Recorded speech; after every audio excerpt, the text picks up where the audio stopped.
Assalamualaikum warahmatullahi wabarakatuh. Bismillahirrahmanirrahim. Alhamdulillahil qail. Ya ayuhan nas, kulu mimma fil ardi halalan tayyiban.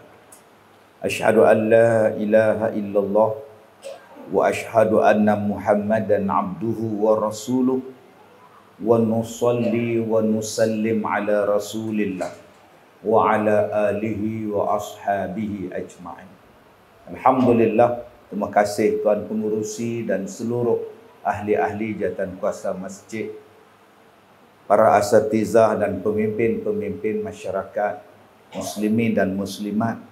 Mudah-mudahan dirahmati, diberkati oleh Allah Subhanahu wa taala. Antara yang menjadi masalah kepada masyarakat kita sekarang ialah orang kita ni udah tak seronok jadi orang Islam. Itu masalah kita ni kat Som. Ya, kat Leha. Udah rasa tak bangga bila kita ni jadi orang Islam. Tapi nak lagi nama tu Islam. Dalam IC tu nak tulis lagi Islamnya. Tapi cara pengamalan, cara perbuatan, kalau boleh tak naklah nampak sangat Islam tu. Tak naklah nampak Islam sangat. Kalau nampak sangat Islam tu, dia memang kata taksub pula. Kalau boleh, iyalah Islam lah juga, tapi iyalah, dia ada yelah di belakang.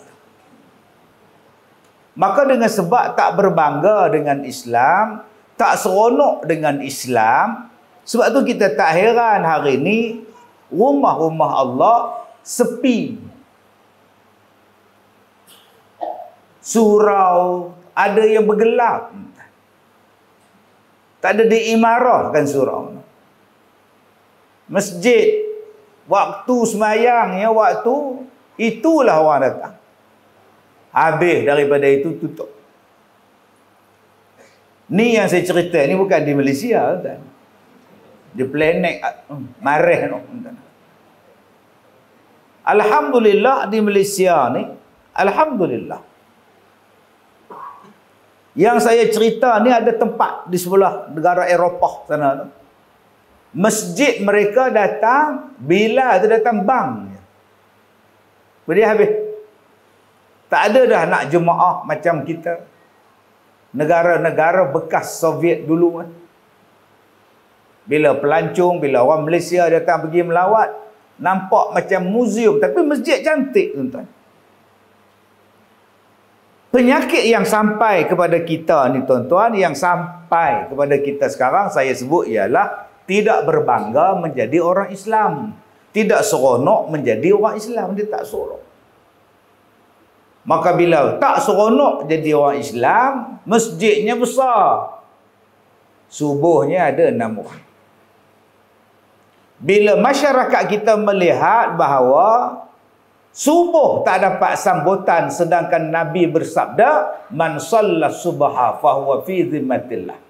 Siapa yang semayang subuh, orang itu akan berada di bawah pemeliharaan Allah. Allah jaga dia. Maka hari ini dah ada buat kempen. Tahun lepas kita di Perak ni buat kempen, jom solat subuh. Alhamdulillah. Masjid-masjid di Perak. Sekarang pula kempen, jom jadikan subuh macam semayang Jumaat. Masya Allah, tuan-tuan. Ada yang buat kempen dalam TT, dalam media sosial, dalam media mereka ajak kita solat subuh. Sekarang tuan-tuan, ada setengah masjid semayang subuhnya 3,000 orang macam semayang Jumaat. 5 pagi jam parking pun tak ada, tuan-tuan. Orang bukan Islam heran, dia ada kenuri ke? Kenuri tanya tuan-tuan. Atau macam mana kami di sini ustaz? Sini apa tak boleh buat. Siapa datang dapat kipas angin satu. Seorang satu dapat kipas angin, tuan-tuan. Mudah sampai ke jalan sembahyang. Yang ini saya jumpa tuan-tuan di Melaka. Siapa kanak-kanak yang sembahyang subuh berjamaah 40 waktu tak pernah tinggal 40 hari akan dapat basikal percuma. Datang budak-budak tuan-tuan. Sekarang ni tak dapat basikal pun mereka datang. Sebab dah jadi tabiat mereka datang pada waktu subuh. Ada masjid di Kedah. Setiap kanak-kanak yang sembahyang subuh diberi RM5. Tiap-tiap hari bagi RM5, RM5 seorang. Lama-lama tak dapat duit pun mereka datang sebab mereka dah faham. Mesti bangun pagi, mesti bangun awal. Tempat aku adalah di masjid pada pukul 6 pagi. Ini kebiasaan. Satu masjid di Ipoh, jawatan kuasa masjid dia peruntukkan RM10,000 untuk diagihkan kepada kanak-kanak yang datang sembahyang subuh berjamaah. Sampailah RM10,000 tadi habis. Cerdik tuan-tuan masjid ni. Sebab bila anak datang, pak mesti bawa. Tuan-tuan boleh biar anak 6 tahun berjalan seorang-seorang. Tuan-tuan boleh biar anak 7 tahun berjalan seorang-seorang pergi masjid pukul 5.30 pagi. Bapak mesti bangun dengan mak bangun sekali tuan-tuan. Bajetnya berapa? RM10,000. Mana nak dapat? Allah pencin seorang RM3,000. Takkan seorang tak boleh derma RM100. Dapat 40 orang, dapatlah RM4,000. Selesai masalah tuan-tuan. Tuan-tuan yang saya muliakan. Penyakit yang menimpa kepada kita hari ini ialah orang Islam tak suka menjadi orang Islam. Tak suka berpakaian macam pakaian Islam. Ada yang kata jubah ni pakaian Arab. Bukan pakaian Nabi. Pasal apa nak pakai? Tak apa masalah pakai jubah? Tak apa masalah pakai jubah? Kita pun pakai baju Melayu juga. Tambah nak akad nikah. Kita tak pernah bentang. Tak pernah. Saya pun pakai baju batik. Saya pun pakai jubah. Apa masalahnya dengan jubah? Dia menutup aurat. Tapi ada juga yang pakai jubah tak tutup aurat. Sebab apa? Sebab tak butang. Dah pakai jubah saja. Baju dalam, seluar dalam tak pakai. Kain pelekat tak pakai. Semata-mata jubah. Butang tak ada butang pula. Bila rukuk, tenganga. Bila dia rukuk, dia pun nampak. Macam pernah tengok, kata dia tuan. La ilaha illallah tuan-tuan. Maka tuan-tuan boleh tengoklah hari ini orang Islam melucutkan pakaian mereka sikit demi sedikit, sedikit demi sedikit. Tuan-tuan, di antara perkara yang paling awal syaitan buat kepada Nabi Adam dan Hawa, apa yang Nabi Adam dan Hawa dihasut oleh syaitan, iblis, ialah makanan. Ialah makanan. Akibat tersilap makan, apa yang jadi kepada Nabi Adam dan Hawa? Terlucut pakaian mereka. Sehinggalah Nabi Adam dan Hawa terpaksa menutup aurat mereka dengan daun-daun daripada pokok-pokok di dalam syurga. Cuba tuan-tuan tengok hari ini, adakah iblis berhenti menggoda kita untuk melucutkan pakaian kita? Dia tak pernah berhenti. Sebab tu awal ceramah saya tadi ni, saya baca ayat ya ayyuhan nas kulu mimma fil ardi halalan tayyiba. Wahai manusia, makanlah kamu apa-apa yang ada di atas muka bumi ini, makanan yang halal dan makanan yang baik. Dalam surah, dalam ayat ini Allah Ta'ala sebut ya ayyuhan nas, wahai manusia. Dia tak sebut ya ayyuhalladzina amanu, wahai orang-orang yang beriman. Wahai orang yang beriman, pergi puasa.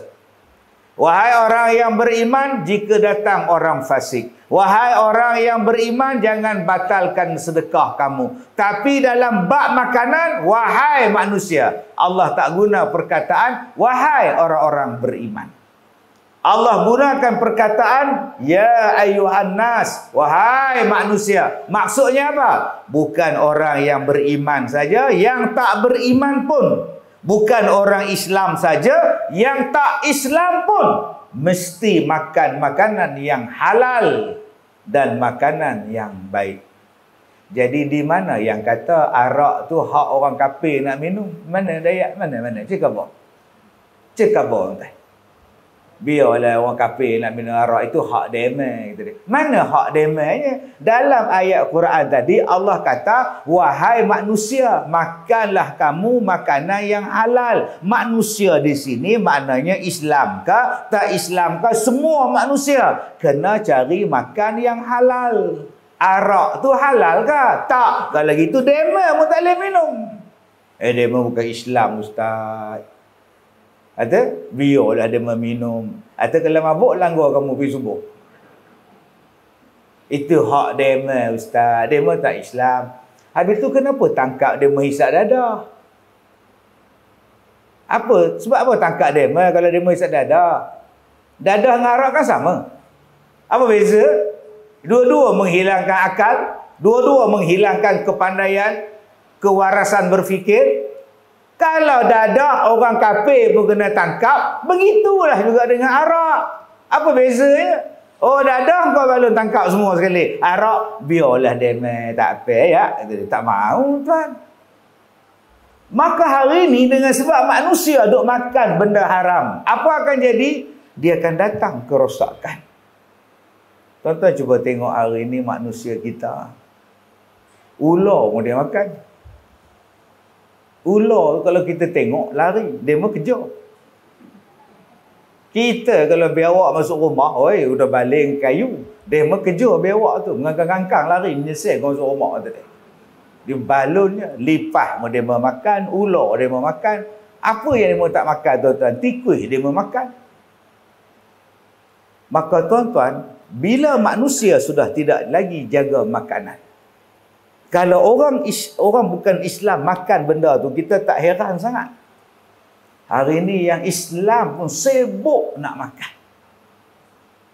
Orang Islam hari ini ada yang dah makan babi.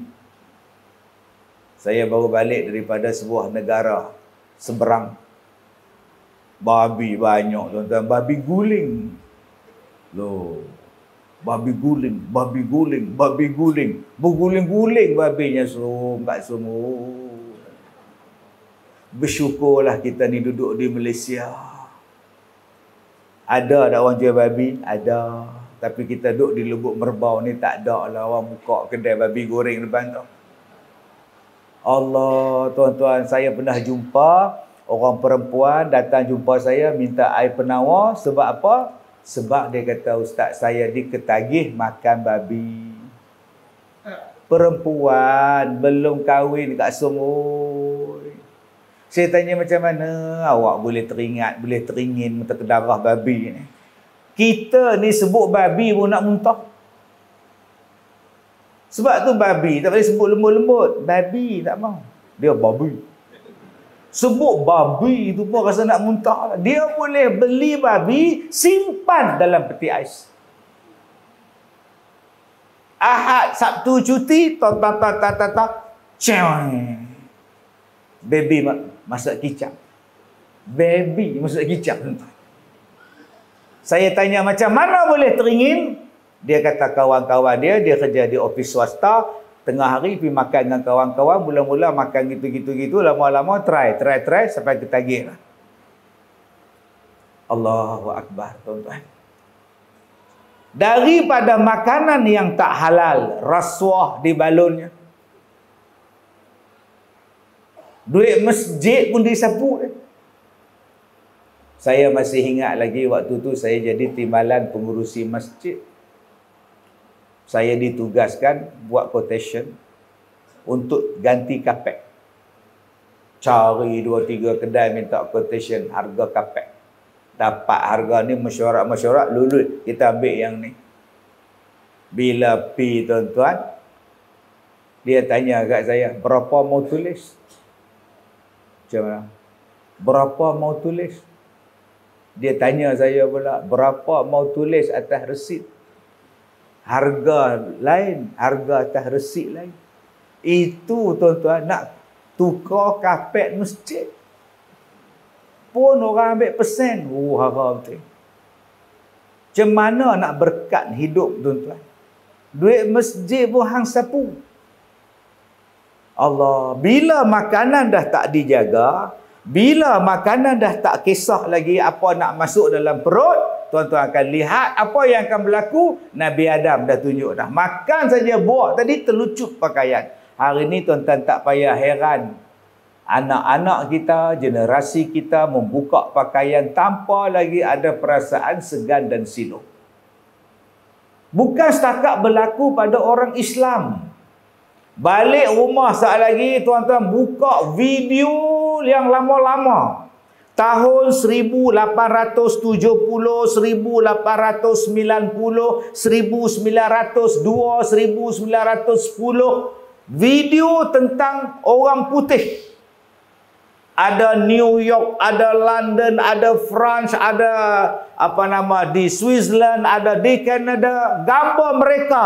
Orang perempuan putih, orang putih, semua tuan-tuan pakai baju labuh-labuh. Dia pakai tudung pun ada tutup. Tudung ni, baju ni labuh, hak punggung besar lebar tu jalan gede-gede. Tuan-tuan balik buka video tu, suruh anak cari. Kamu buka video yang Ustaz Kazam tu cakap aku nak tengok. Kazam? Ustaz tadi lah, tak apa nama dia, tak tahu tu dia. Gambar hitam putih, orang jalan kecil. Gambar lama tu, style Charlie Chaplin tu. Perempuan-perempuan Mak Saleh yang tidak Islam pada masa itu, pakaian mereka semua berlapis-lapis. Dengan payung kecil duk berjalan, kecil. Tuan-tuan tengok zaman dulu, Mak Saleh tak macam sekarang. Mereka tutup, yang laki-laki lagi tutup. Pakai kot, pakai apa semua, berjalan pakai topi semua. Tetapi peredaran zaman berlaku bila datang tahun 60-an, dah berubah pakaian mereka. Mereka mula buka pakaian mereka, pakai skirt, jadi pok ye. I want to hold your hand. Deko, abeto, mushkunahi hackable. I want to hold your hand. Dia mari The Beatles, dia rombak semua. Sampai penyanyi The Beatles kata dia lebih terkenal daripada Jesus dalam dunia ni. Masya Allah. Hebat tuan-tuan. Orang Kristian marah dekat dia sebab dia kata dia lebih terkenal daripada Jesus. Pasal apa? Pasal satu dunia pada masa itu minat kepada Pok Ye, The Beatles yang bawa. Maka start daripada situ orang Islam mula buka baju. Pakai skirt saja. Tu yang tuan-tuan boleh tengok cerita Pak Ma'un tu. Sang matahari lagu tu Pak Ma'un tadi. Maka start daripada situ terbuka sampailah sekarang. Kenapa? Awal-awalnya makanan yang dimakan tak dijaga. Akhirnya dia mempengaruhi jiwa. Makanan yang tak bersih tadi mempengaruhi jiwa. Dan tuan-tuan boleh lihat sekarang, jiwa yang dah rosak, jiwa yang dah tercemar, tidak lagi sayang kepada agama dia. Jiwa yang tercemar, tidak lagi dia suka kepada agama dia. Dia tak berbangga pun sebut Islam. Dia tak suka pun dengan masjid. Masjid bagi dia tempat singgah untuk pergi tandas kencing dia. Habis kencing masuk kereta, jalan balik tuan. Tak ada lagi perasaan untuk bangun semayang subuh. Dia lebih sayang tilam dia daripada solat subuh. Padahal dia duk dengar as-salatu khairum minan naum. Semayang tu lagi bagus daripada tidur. Dan jadilah apa yang berlaku pada hari ini tuan-tuan. Sebab itu kita ada amanah. Ni, baru masuk tajuk. Yang tadi Ustaz, tadi muqaddimah. Setengah jam 25 minit muqaddimah. 2 jam 45 minit baru tajuk tuan-tuan. Sebab itu di mana-mana kita berada, siapapun kita ada amanah. Amanah supaya mengajak semua orang mencari redha Allah. Mengajak diri kita sendiri mencari redha Allah. Apalah maknanya hidup dalam dunia yang penuh dengan nikmat tapi Allah tak redha. Apa makna? Ada rumah, ada kereta, ada musangking, ada cowai. Senang ustaz, sekarang rumah makcik udah ada cowai, tak payah jeraya kita dia. Oh kowe. Kowe yang mana sebut betul tu di rumah dia ada tentu. Bangga benar kita udah tak payah jerang baca kopi ala Kazim. Cowai je tekan udah pilih. Tuan-tuan. Sekarang kita ni senang benar ustaz. Air dah dalam rumah. Elektrik udah tekan je keluar lampu ustaz. Sekarang tak senang. Nak telefon anak pun tak payah naik motor cari telefon. Udah masing-masing di rumah ada handphone. Alhamdulillah lah senang benar ustaz. Senang benar ustaz. Apa makna kalau Allah tak redha? Kita mencari redha Allah. Maka kalau kita dapat nikmat, itu ekstra. Kalau Allah redha, tiba-tiba nikmat pun tak dapat, tak apa, nikmat akhirat menanti kita. Sebab itu saya katakan tadi, tanggungjawab kita, Allah Ta'ala sebut dalam Quran, kuntum khaira ummatin ukhrijat linnas. Kamu semua, kuntum ni, kita semua. Kita semua adalah sebaik-baik umat yang Allah jadikan di tengah-tengah manusia. Untuk apa? Ta'muruna bil ma'ruf wa tanhauna 'anil munkar. Mengajak orang, menyuruh orang buat baik dan mencegah kemungkaran. Maka amanah kita nombor satu.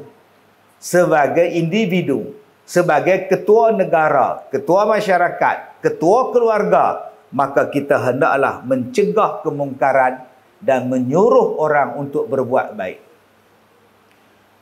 Saya datang ke masjid tuan-tuan ni banyak kali lah. Dan saya pun tua. Tadi ada anak murid saya mai ziarah. Inspektor. 3-4 paku lah ni lah. Masya Allah, hebat lah. Maknanya saya dah tua. Ada anak murid saya jemput saya kenduri kahwin. Bukan dia nak kahwin, anak dia nak kahwin. Ingat, dia nak kahwin. Anak dia dah nak kahwin dah. Loh, nak dapat menantu dah. Dia mengaji dengan saya daripada tahun 94 sampai sekarang. 30 tahun dah mengaji. Tua dah. Semalam isteri saya kata, abang dah lah ceramah bagi orang lain pula. Tua lah. Bagilah orang lain. Tadi ada 17 bas ziarah saya di Ipoh tadi. Di sekolah tadi. Besok 18 bas. Ada satu makcik tu kata, saya tanya dia, makcik, Kak, umur berapa? 78. Oh, sebaiklah kita. Ya ke? Kata dia, elok lah. Orang Sungai Siput tu, 78. Saya kata, sebaiklah kita. Lama. Tapi kalau saya berhenti berceramah, berhenti mengajar orang, saya takut nanti Allah soal saya. Amanah. Sebab saya berhadapan dengan pelbagai golongan yang terang-terang. Dengan tuan-tuan ni mungkin dia orang tak jumpa. Dengan tuan-tuan ni mungkin dia orang tak berdebat, tak berhujah. Ada yang hantar pada saya nota tebal tu. Dia kata, kalau kau berani mai jumpa aku, kita hujah. Hujah apa? Hujah Allah tu tak ada. Tuhan tu tak ada. Rupa-rupanya dia etis. Dia tak percaya dengan Allah. Dia kata Allah tak ada. Dulu Islam. Bila dia duk banyak baca, bila dia duk berkawan, dia duk Google, dia duk tengok macam-macam ni, dia buka laman tu, dia buka laman ni, dia buka web tu, buka web ni, dia pun duk fikir, betul juga kata web ni, laman web ni betul juga. Kalau Allah ada, kalau Tuhan tu ada, aku mesti nampak. Lama-lama tuan-tuan, dia tak mari dah masjid, dia tak semayang dah, Quran pun dia letak tepi, Quran baru dia sekarang, ni dia. Kitab baru dia sekarang, apa dia? Etis. Tuan-tuan tahu tak dia kata apa? Dia kata, Ustaz, saya jadi etis. Sebab apa? Mana saya tahu. Saya baru jumpa awak. Saya jadi etis sebab salah Tuhan. Loh. Pasal apa Tuhan salah pula? Tuhan ada suruh hang jadi etis ke? Tak. Sebab Tuhan tak pernah tunjuk dia duduk di tang mana. Tuhan tak pernah tunjuk dia ada di mana. Kalau betul lah dia ada, apa salahnya dia duduk saat tang situ? Aku Tuhan. Oh, tu dia Tuhan. Saya pun tak etis. Sekarang ni saya duk cari mana Tuhan, mana Tuhan. Tuhan tak pernah muncul. Saya ambil keputusan, Tuhan tak ada. Loh. Itu apa nak salah siapa? Salah Tuhan lah.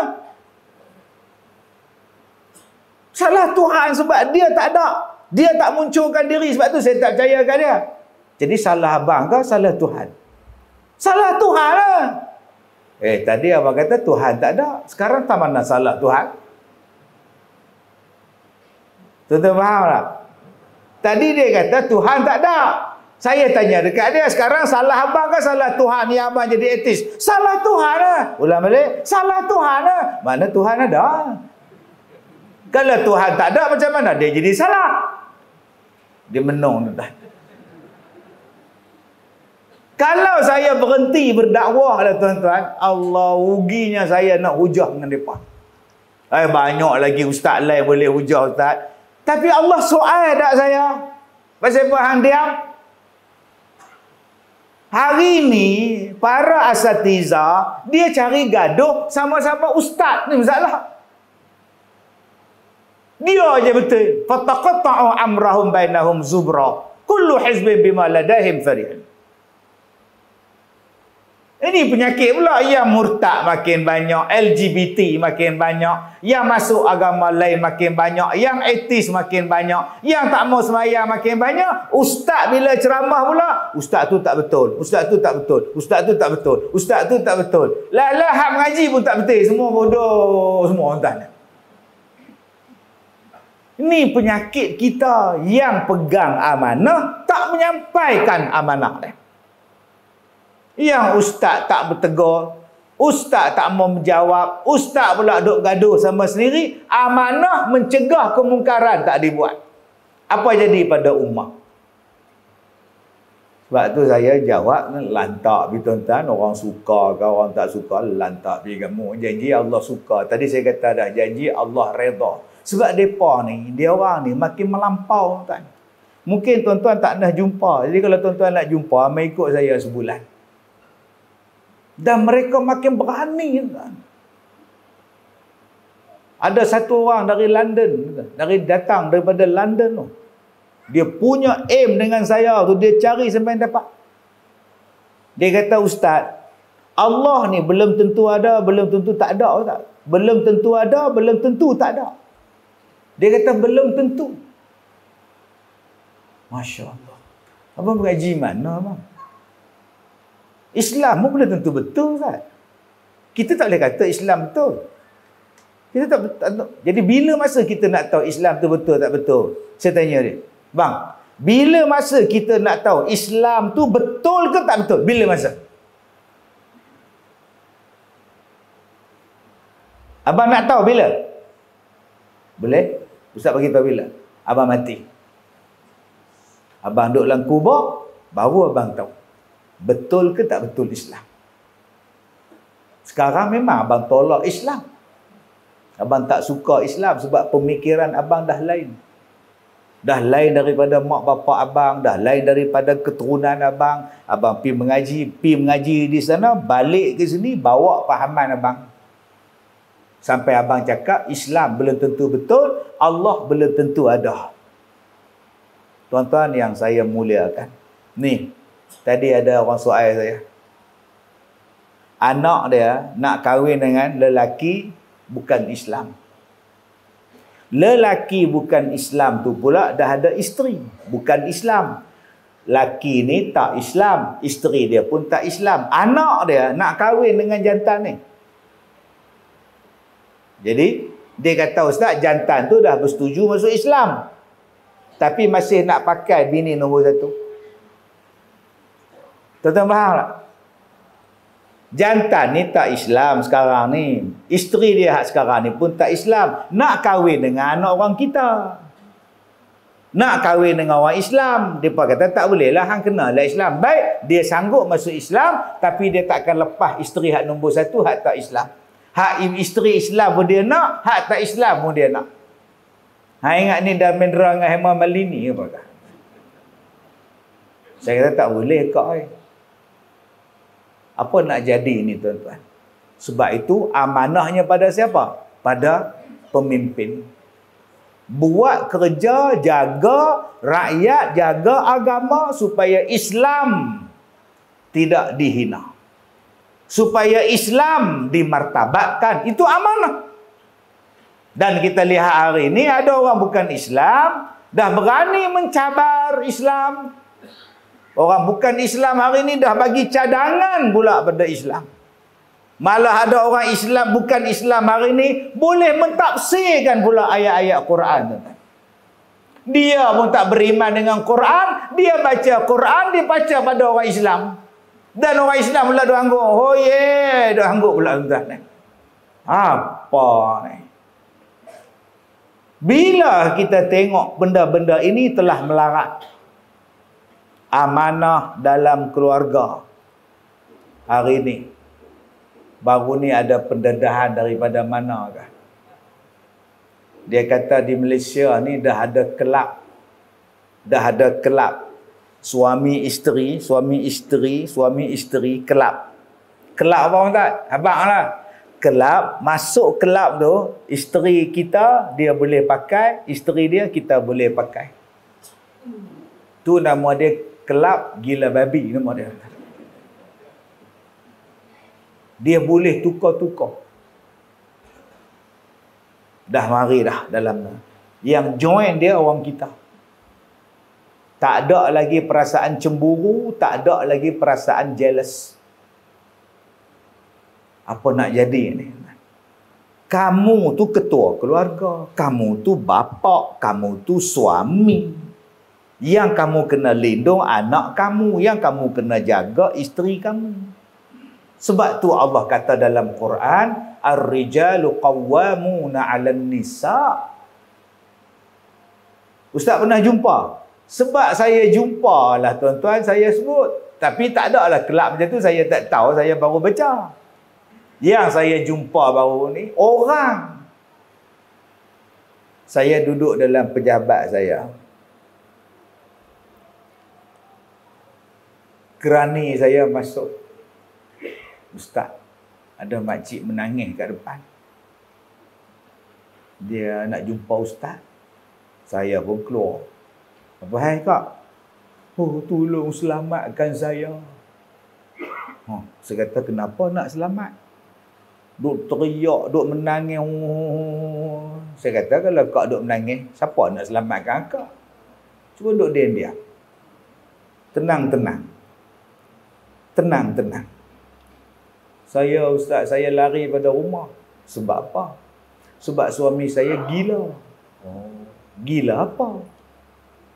Dia bawa balik jantan, dia bawa balik lelaki ke rumah saya, ke rumah kami. Kemudian dia suruh jantan tu tidur dengan saya. Kemudian dia nak tengok. Oh, saya kata ni parah ni. Tenang. Ni yang saya kata tadi, ni dah gila babi ni saya dah. Jadi dia dah tak tahan dengan tobeat suami dia macam tu. Saya kata, kak pergi report polis, report Jabatan Agama, tangkap ni. Ni. Dulu kita duk dengar cerita, isteri dia kerja GRO, isteri dia kerja kelab malam, petang suami hantar, malam suami ambil. Dulu saya jumpa kan, tahun 90-an. Tak ada kan kerja yang halal bang bagi isteri abang kerja? Bayangkan tuan-tuan, petang-petang pukul 5.30 bagus naik motor 2 orang. Pergi kerja. Balik pukul 12 lagi, pukul 1 pagi, duduk tunggu melangut atas motor. Isteri nak balik rumah. Layan jantan, duduk dalam karaoke lah apa bala semua. Yang tu jenis tu pula. Kita ni pemegang amanah. Saya duduk dalam satu tempat. Duduk minum kopi apa semua ni duduk. Saya tengok satu perempuan datang. Bawa helmet, pakai baju, pakai seluar, pakai jaket semua. Seluar panjang. Saya duduk tengok. Tu saya pun minum, makan nasi lemak. Sekali perempuan yang sama keluar. Dah tak ada jaket, dah tak ada seluar panjang, pakai skirt saja. Duduk kat depan pula. Saya tak jadi makan nasi, tak balik. Tadi pakai seluar molek, tadi bawa helmet cantik, pakai jaket elok, pi tukar kat belakang, mai ke depan, duduk dekat depan pakai skirt pula. Baju lagu tu. Allah. Tak tengok rasa membazir kat Zoom. La ilaha illallah. Astaghfirullahalazim. Saya ni mulut gatal. Mulut gatal. Waktu saya nak balik, saya gatal mulut. Tadi datang kerja, suami hantar lah. Suami hantar. Tadi pakai cantik tu. Ni pasal pakai macam ni. Saya tanya. Dia kata, Ustaz, ini apa nama SOP kerja saya ni. Bahagian depan, front desk, kena pakai macam ni. Tak boleh pakai macam tadi, seluar panjang, baju semua. Bos tak bagi. Suami kata apa? Suami kata cari rezeki yang halal. Beritahu kat suami, cakap, Ustaz Kazim cakap, kalau boleh gantilah kerja tempat lain. Dah bos tak bagi. Bos tak bagi. Saya cakap tuan-tuan, supaya amanah saya hilang. Tanggungjawab saya selesai. Dan tanggungjawab suami dia pun dia tahu, pakai macam tu tak kena. Satu hari, saya masuk lagi tempat tu. Makan lagi nasi lemak. Saya tengok orang bukan Islam jaga kaunter tu. Tua. Datang bos dia, bukan Islam. Bos dia datang jumpa, nyembang dengan saya. Dia kenal saya, dia pun duk tengok Facebook saya. Bos dia tak Islam. Yang Islam duk boikot saya, hak tak Islam duk dengar saya. La ilaha illallah. Yang tak Islam duk dengar ceramah saya, duk buka Facebook, TikTok apa semua ni.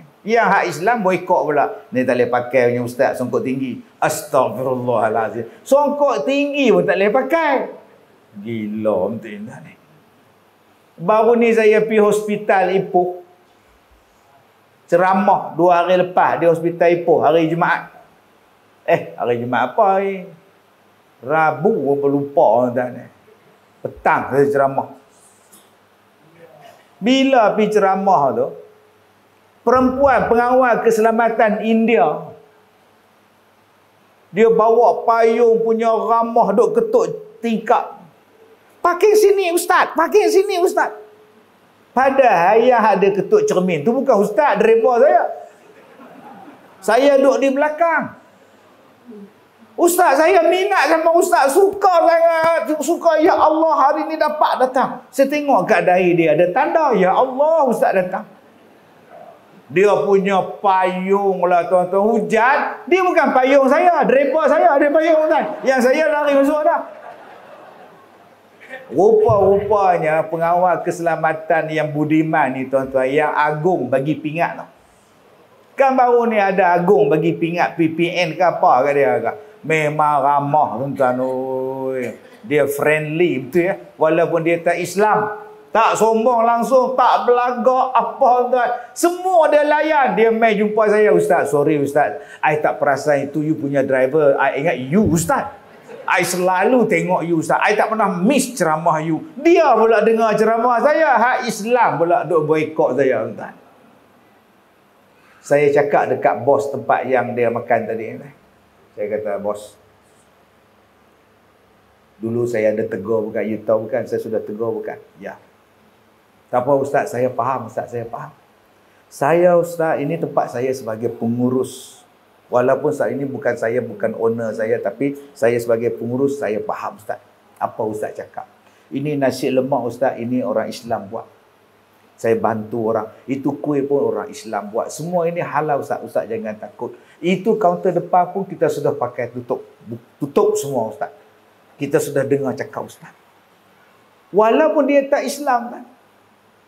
Hari ini Ustaz, orang Islam tak kerja, dia orang cuti, itu orang, dia sudah tua dah Ustaz, 58 tahun. Duduk kat depan lagi, itu jadi penyambut tetamu. Jadi tuan-tuan, kalau kita cakap elok-elok tuan-tuan, insya-Allah mereka faham.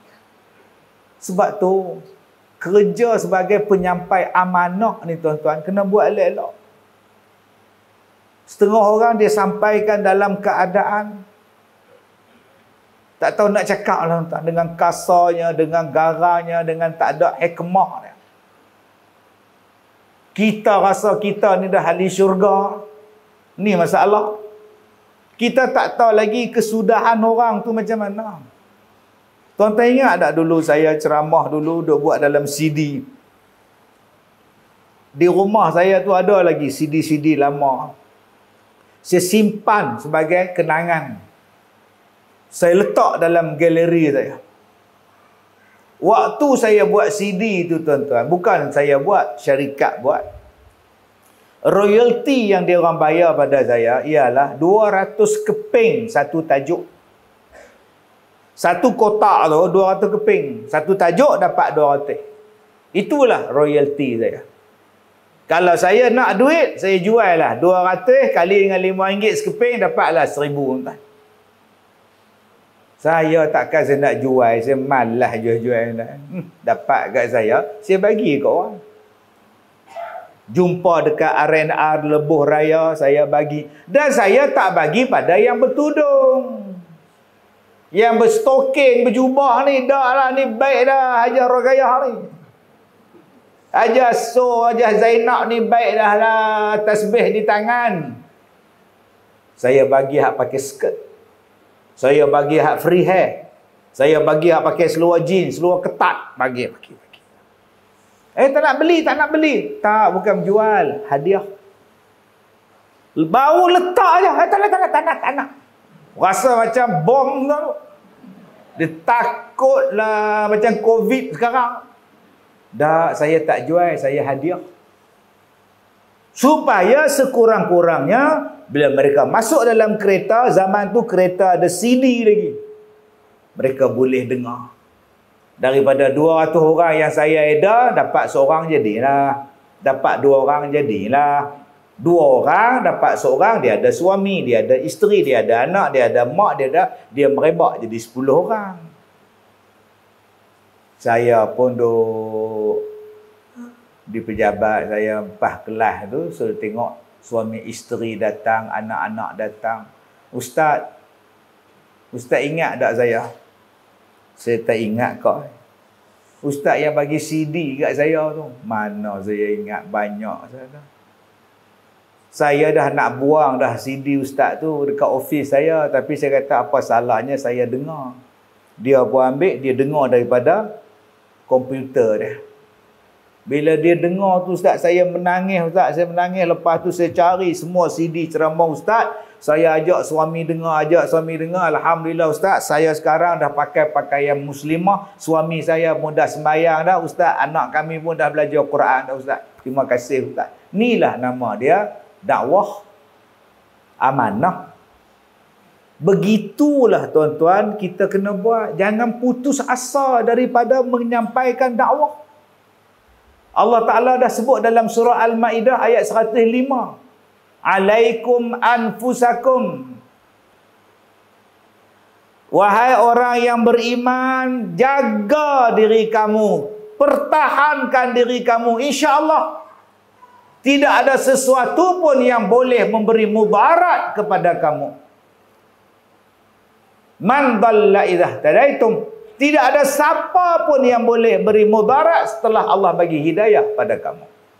Al-Ma'idah 105 kata. Jadi tuan-tuan yang saya muliakan, tuan-tuan nak takut apa? Sebab tu bila saya datang masjid tuan-tuan, saya seronok. Saya tengok di galeri tuan-tuan. Usaha daripada Syekh Idris Al-Marbawi. Saya, masa saya kata dekat pengurusi tadi, waktu saya duduk mengaji sekolah Arab dulu, kamus yang saya pakai, kamus Al-Marbawi. Bebai tu kecil. Kamus Al-Marbawi. Kemudian, kitab yang pertama saya mengajar, tahun 1993, kitab Muhimmah. Tahun 94, saya mengajar kitab Bahrul Mazi. Di semua jabatan kerajaan di Ipoh bermula tahun 1994. Waktu itu saya ada 1,000 orang murid saya di seluruh jabatan kerajaan di Ipoh. Jabatan mana yang saya tak mengajar? Mereka bawa. JPJ saya mengajar, DBI saya mengajar, SUK saya mengajar, Custom saya mengajar. Semua saya pergi tuan-tuan. Salah satu kitab yang saya ajar ialah kitab Bahrul Mazi. Dan saya buka kitab Bahrul Mazi ni waktu saya jadi imam di Masjid Gurab. Daripada jilid 1 sampai jilid 22 khatam habis.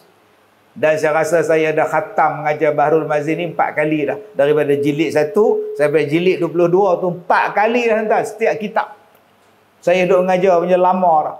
Saya bahagi masa tu mengajar di Taipei, mengajar di Ipoh. Masjid daerah Taipei saya baca kitab ni. Masjid Expo saya baca kitab ni. Masjid Telekom saya baca kitab ni. Asam Kumbang kitab ni. Pokok Asam kitab ni. Mai ke Ipoh, surau ni saya baca tu. Masjid 22 tempat, 1 jilid. Habis ulang balik tuan. Tengok pengorbanan dia. Pengorbanan orang yang ada amanah daripada ilmu, menyampaikan ilmu dia. Dia boleh tuan-tuan kalau dia duduk di Mesir, dia tak peduli lah dengan kita di Perak, tak peduli lah kita dengan di Malaysia ni, duduk dia diam, dia mengaji tuan. Dia mengaji, dia duduk diam, jadi orang alim, mengaji, semayang, alim duduk menikah sana apa semua, duduk diam. Tapi tak. Apa dia buat? Amanah pada rakyat dia, pada kaum keluarga dia, pada sahabat dia, pada orang Islam di tanah Melayu.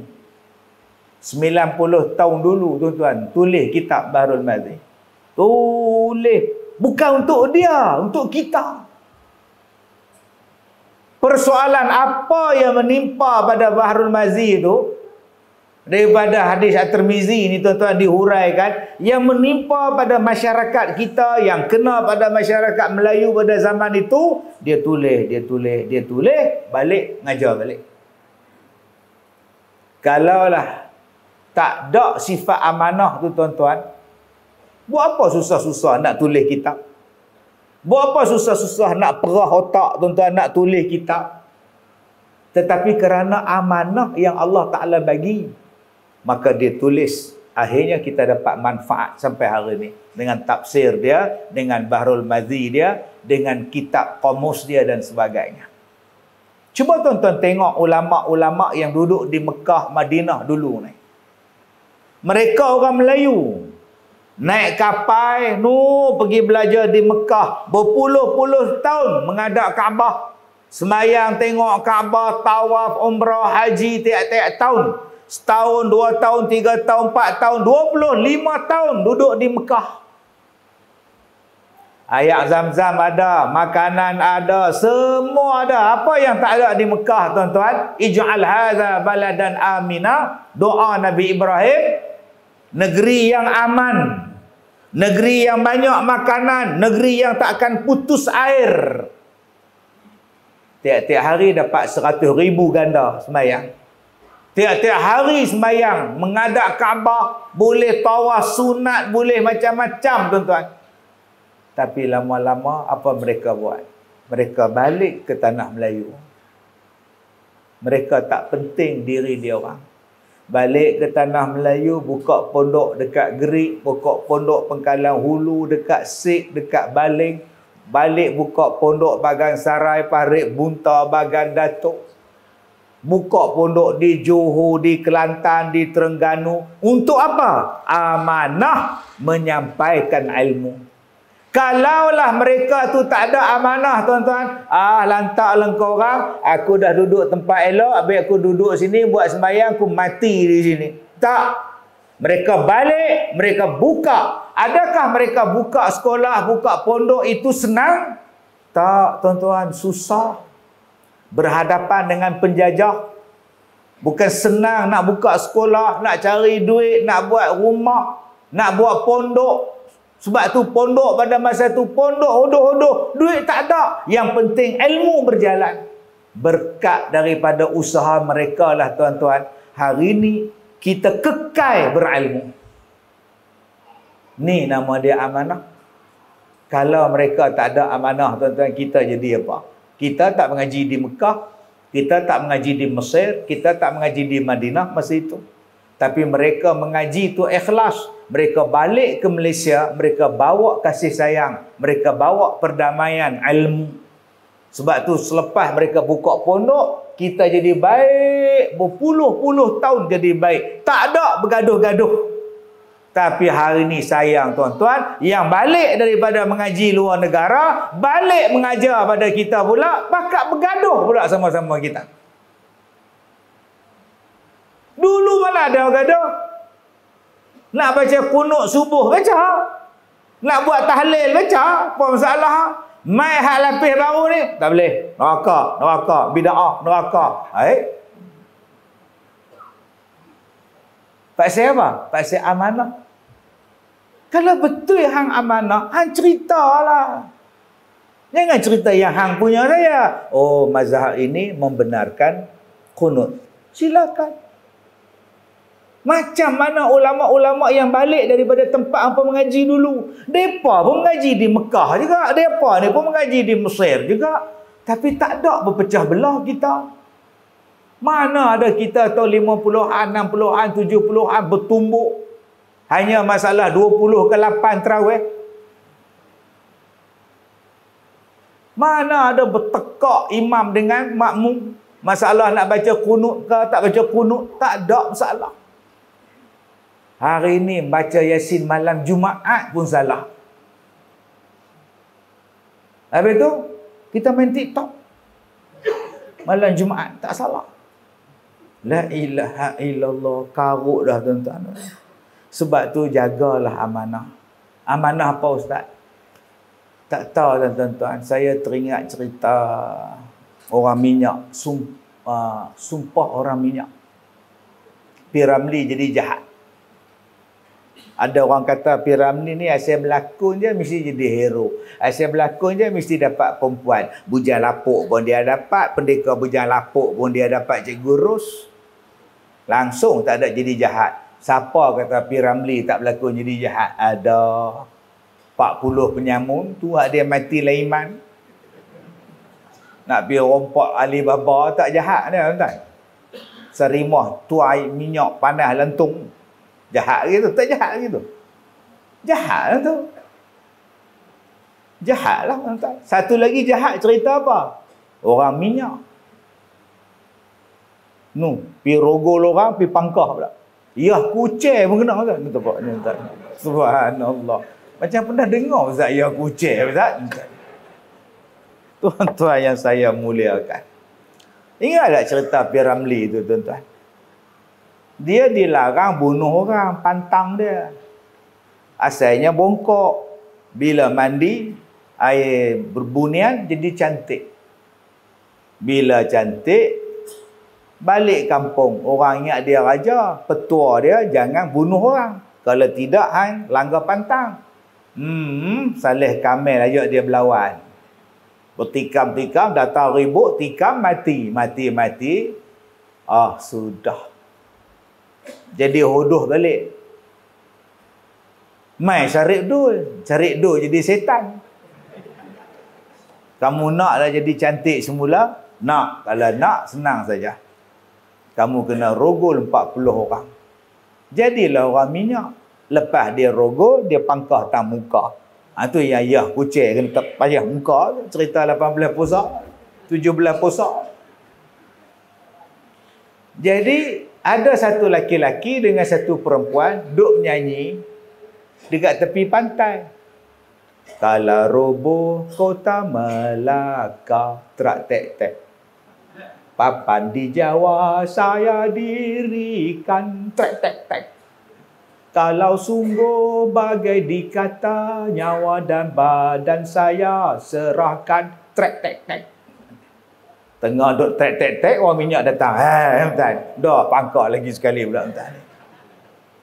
Dalam lirik lagu tu dia kata apa? Kalau roboh kota Melaka, trek tek tek.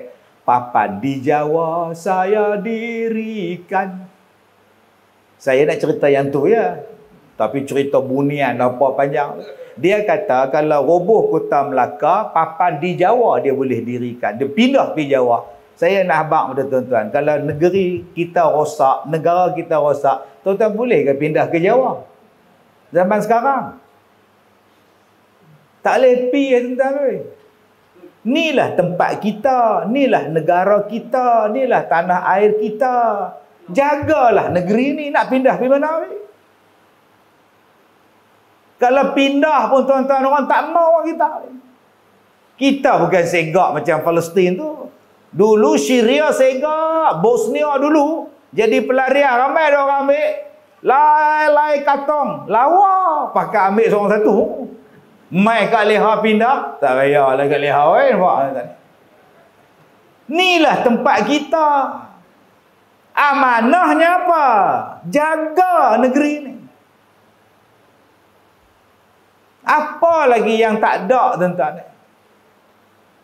Ada orang kata ustaz kita ni, orang Islam ni ustaz dia tak boleh pergi mana ustaz, kita ni Allah jadikan kita miskin ustaz. Mana ada miskin? Tu Afrika miskin. Kepala besar, lalat penuh, badan kurus, jadi pelarian tu apa? Saya duk tengok gambar makcik-makcik duk pegang baby tu, jadi pelarian kebuluran. Sudah kata dalam pelarian pun dan beranak juga. Bila masa dia pun main, kita pun tetap. Kak Leha Afrika tu dia banyak belian. Allah bagi dekat Afrika tu berlian, Allah bagi dekat depa emas, Allah bagi dekat depa arang batu. Kalaulah Afrika tu tak ada apa-apa, penjajah tak masuk negeri dia orang. Penjajah masuk tu sebab Afrika kaya. Dia bawa balik sumber kekayaan. Bila dah habis, bagi merdeka.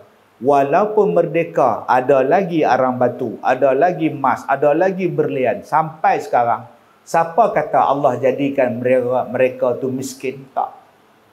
Habis tu kenapa menjadi kebuluran, miskin apa semua?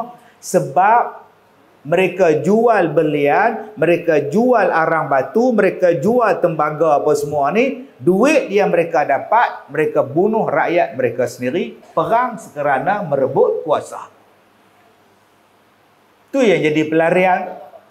Masing-masing duk berlawan. Jual beli bom, jual beli senjata. Bila masa nak maju? Berapa banyak negara di Afrika yang terlibat dengan perang saudara. Perpecahan sama-sama sendiri. Nak dapat kuasa, dah dapat kuasa, jatuhkan, naik balik, jatuhkan. Sampai tak dan nak buat apa tuan-tuan. Ada nak edaran nasi ke apa? Bukan ya? Aku nak edaran nasi ke apa? Bukan macam ni ya? Tamana tu lupa. Baik, Afrika tu tuan-tuan. Okey. Sekejap. Takut juga kan tengah-tengah ceramah ni kan. Teringat cerita Malaksa kan? Baik, tak mana. Afrika. Mereka bergaduh sama-sama mereka. Maka senjata yang mereka beli daripada hasil bumi mereka, mereka buat apa? Jadi salah siapa? Cuba jaga amanah. Hasil bumi ini buat elok-elok, makmurkan elok-elok, kaya Afrika tu tuan-tuan. Ustaz, negara Arab durian pun tak ada. Beras pun tak ada. Pasir je Ustaz. Memanglah pasir, tapi ada minyak. Negara paling kaya di dunia duduk di Arab.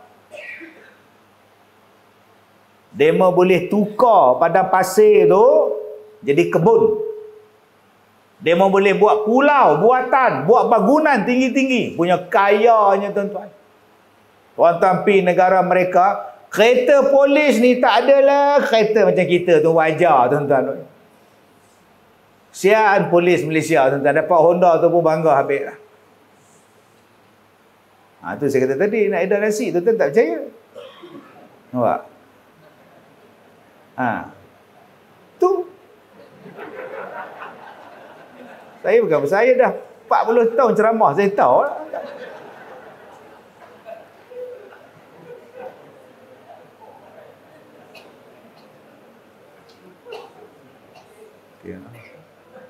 Baik.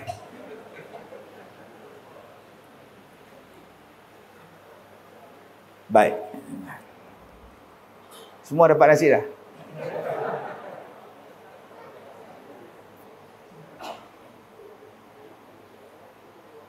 Cuba kak tengok, behon ke nasi? Behon. Nasi. Behon. Behon. Tahu Ustaz ya? 40 tahun ceramah Ustaz. Terima kasihlah Abang Haji kita ya, mengedarkan behon. Kesian pula yang depan tak dapat. Sabar ya, lepas ada pusingan kedua. Sabar ya.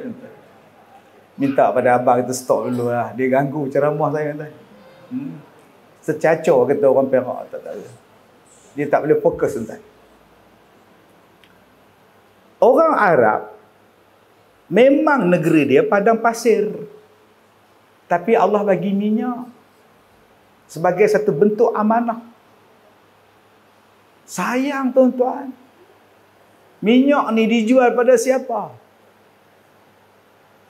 Saya cakap, Ustaz, kita kena boykot, kita kena tolong Palestin. Betul. Apa yang kita boleh boykot, boykot lah. Tapi bagi saya, nak selesaikan masalah Palestin bukan abang yang nak selesaikan. Kerajaan-kerajaan yang ada minyak, stop jual minyak pada Amerika, jual minyak pada Israel, stop. Habislah. Tapi mereka tak nak stop. Kita boleh stop, tak beli ini, tak beli ini, tak nak boykot. Tapi mereka tak nak stop. Minyak jalan terus, gas jalan terus. Macam mana tak lumpuh Israel? Takkan lumpuh tuan-tuan. Sampai orang tanya, Ustaz, kita tiap-tiap hari kunut nazilah. Dah lebih sebulan nazilah, nazilah, nazilah. Anak saya pun dah hafal, Ustaz. Tapi sampai sekarang tak ada pun Allah nolong. Memang Allah nak tengok apa yang kita buat.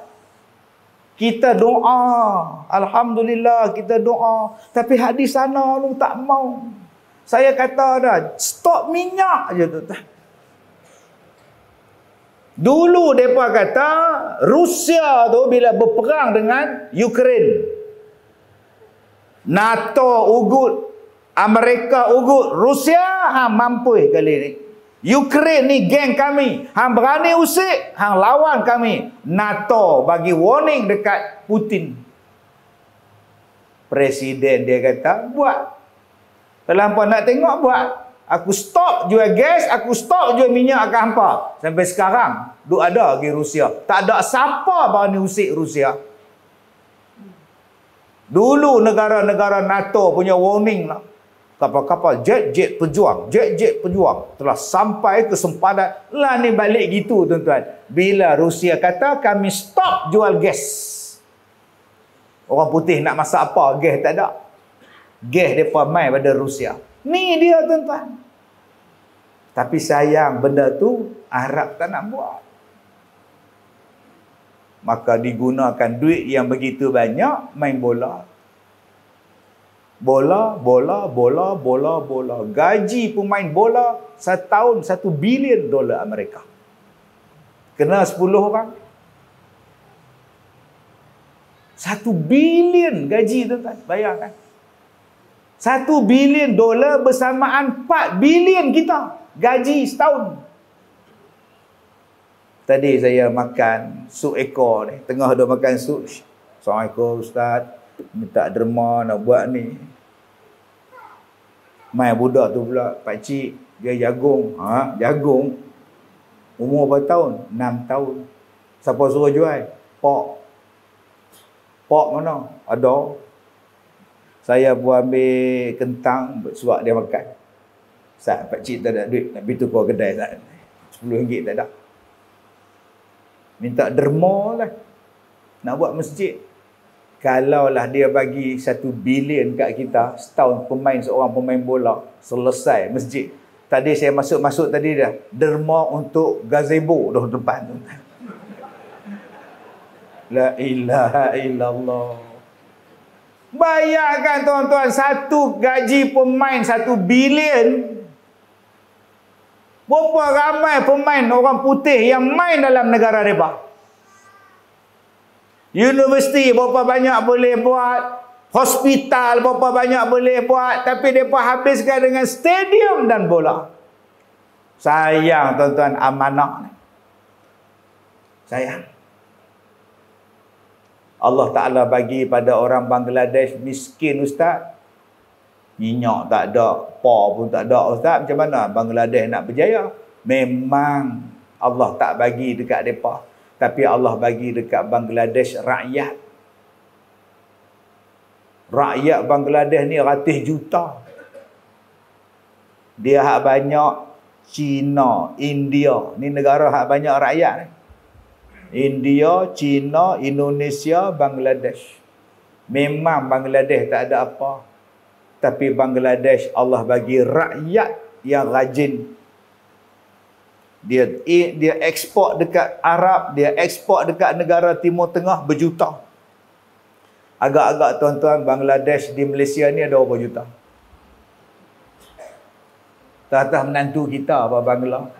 Mujibur Rahman menantu kita.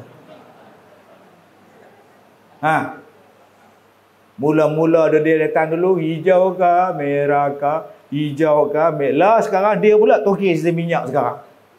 Dia menikah dengan isteri janda balu toki minyak. Saya pergi ke Mekah. Saya ingat saya pergi Mekah tahun bila sebelum Covid dulu. Naik kereta daripada Madinah sampai Mekah. Budak angkat troli tu, tolak troli tinggi tu. Assalamualaikum. Waalaikumsalam. Dia pun bubuh. Saya pun dapat kunci. Dia pun tolak masuk dalam lift. Lepas tu dia tanya Rufaq. Saya bagi tahu nombor bilik semua. Tanya dia dari mana? Cakap Arab lah, MN tak nak. Bangladesh. Ambil duit syukran. Terima kasih Encik. Pandai cakap Melayu? Kalian fi lughatul Malazi? Boleh, saya Malaysia 4 tahun simpan pulai. Astagfirullahalazim. Simpan pulai kuari tu. Celaka betul tuan-tuan. Yang kita duk cakap Arab dengan dia rupa cakap simpan pulai, kerja pecah batu pun tahu. Saya tanya dekat dia, berapa tahun di Mekah? 2 tahun. Duk di Malaysia, pandai cakap Melayu. Pergi Mekah, lagi bahasa semua dia boleh cakap. Inggeris, bahasa Melayu, bahasa Arab, bahasa Turki. Otak cerdas betul Bangladesh, tuan-tuan. Tuan-tuan tahu tak? Pada tahun berapa ke hari itu, perolehan negara Bangladesh yang paling besar datangnya daripada rakyat Bangladesh di luar negara menghantar balik duit pada negara dia. Masuk balik tuan. Beratus-ratus juta dolar Amerika. 55 juta dolar saja tuan-tuan, 15 tahun dulu, setahun. Sekarang bukan lagi 55 juta dolar dah. Sekarang dah tak tahu tentang bilion duit kita dah. Di Arab saja 5 juta rakyat mereka. Kalau seorang bagi 1,000 darab dengan 5 juta orang, agak-agak berapa bilion. Mereka tak payah ada lombong, dia orang tak payah ada apa, dia orang hanya hantar orang saja. Orang buat mari balik duit. Siapa kata jadi miskin, tuan-tuan? Malaysia lagi dahsyat daripada negara lain. Timah ada, kak timah pun ada. Nah, air ada, sungai ada, laut ada, doyan ada, sungai ada, semua ada. Ini amanah daripada Allah. Campak aja biji durian tumbuh musangking. Apa yang tak mewahnya Malaysia ni? Kalaulah masing-masing menjaga amanah, senang kita di Malaysia. Sebab tu tuan-tuan, jom masing-masing buat kerja amanah elok-elok. Yang jadi pemimpin, kasihanlah kepada rakyat. Yang jadi rakyat, tolonglah pemimpin. Masing-masing melaksanakan amanah. Ulama-ulama pula kerjanya menegur pemimpin, mendidik dan mengasihan kepada orang yang belajar dengan dia. Kita pula sebagai ketua keluarga bertanggungjawab memastikan ahli keluarga kita tidak disentuh api neraka. Masjid jaga amanah elok-elok. Sebab tu saya kata tadi, masjid ni saya seronok aktif. Jawatan kuasa bagus aktif. Kita bantu. Cara dia lagi macam mana nak bagi aktifkan lagi masjid kita, supaya ramai orang dapat manfaat. Dulu masjid kita panas, orang tak nak datang. Dan mohlah semayang di masjid ni tak ada hangat pijak. Peluk aku dah lalu aku. Kita pun kubur oleh aircon. Dan udah sejuk masjid, ada aircon, 8 aircon din. Tak nak lah aku. Aku dah pergi semalam, sejuk gila, tak tahan aku. Panas tak tahan, sejuk tak tahan, tak tahu lah jenis apa ni, tuan-tuan. Tuan-tuan, masjid kita dah cantik dah. Yang perlu diisi ialah dengan membina insan, membina pengajian. Ramadan dah hampir dah. Apa benda lagi yang belum buat? Iftar dah buat, tarawih dah buat. Yang belum kita buat, 10 malam terakhir kita hidupkan. Udah buat ustaz. Kami tak pernah lepas 10 malam terakhir. Yang belum buat apa? Malam pertama Qiyamul Lail dah, sampai malam terakhir. Yang tu belum ustaz. Macam mana nak bagi orang datang semayang malam? Umum. Pihak masjid menyediakan sahur percuma. Tuan-tuan boleh bersemayang di sini jam 4 pagi. Akan dipimpin oleh Imam 1 Masjid Al-Marbawi. Dan jam 5 akan berakhir semayang Qiyam dan jamuan sahur di belakang. Habis jamuan bersahur, kita akan buat semayang subuh berjamaah. Disediakan percuma. Datang orang, tuan-tuan. Ustaz cakap senang lah. Ustaz boleh buat. Saya dah buat 17 tahun. InsyaAllah ini tahun ke-18. Mula-mula saya buat 8 orang. Naik 16 orang. Sekarang 450 orang setiap malam. 450 orang. Tiap malam Qiyam. Agak-agak jumpa tak Lailatul Qadar? Jumpa. Kalau tak tinggal tiap malam. Tapi kalau kita memilih untuk berpecah belah, memilih untuk bergaduh, maka nikmat yang Allah bagi pada kita habis begitu sahaja.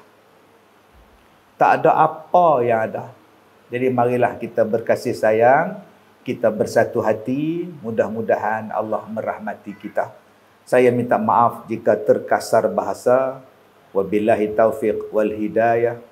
Assalamualaikum warahmatullahi wabarakatuh.